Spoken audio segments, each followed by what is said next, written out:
question of public trust. You were talking about it earlier, public trust and public health. One of the things that so badly undermined public trust in the NIH in particular, and I think you addressed this when you were before the committee the first time for your confirmation hearing, was the work that NIH did and funded at the Wuhan Institute of Virology for coronavirus gain-of-function research, and of course lied about it. For 2 years or more, NIH denied that there had been any funding whatsoever that had gone to Wuhan, and then ultimately had to admit after public reporting that indeed there had been gain-of-function research with NIH money through EcoHealth Alliance that had gone to Wuhan. My question to you is this: has the NIH done under your leadership now a thorough review of all of the grants or other funding streams that may have gone not only to Wuhan, but to other labs in China? Do we have a handle now on what NIH was doing over the last decade plus in funding? I think this is so important because we were misled. I say we, I mean the American people were misled and lied to. And those of us who said, wait a minute,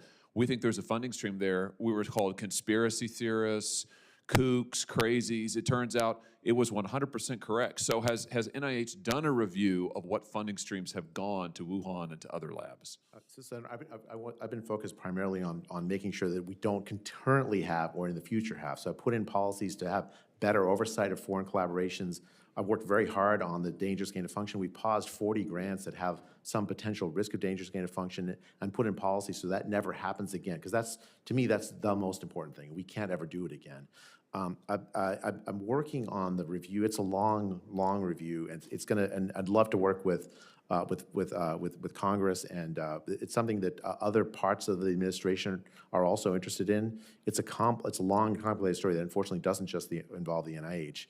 It also involves partners, foreign partners, and so I think it's something that we really should do, but we haven't. I can't tell you we're completed at this point. Don't you think that accountability is important? I mean, don't you think to restore public trust is important that we level with the American people, that there's transparency, that we correct the record and say, here's actually what your government did with your tax money?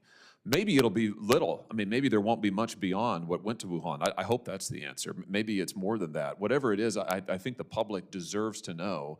And frankly, having been misled, this body was misled. Maybe this committee, certainly the Homeland Security Committee, was misled for the better part of 2 years when we were told over and over and over and over, no tax money ever went to Wuhan, no gain of function research. That was a lie.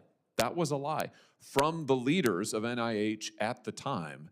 I think those lies need to be corrected, and the facts, all of the facts, however sordid and unpleasant they may be for the institution, need to come out so that the public can say, okay, we've cleaned house here. We've got some confidence in what our own government is doing with our tax money. Don't you agree with that? I do agree with that. Like after a patient dies in a hospital, there's often a conference, a morbidity and mortality conference, where there's just an honest conversation of what went wrong.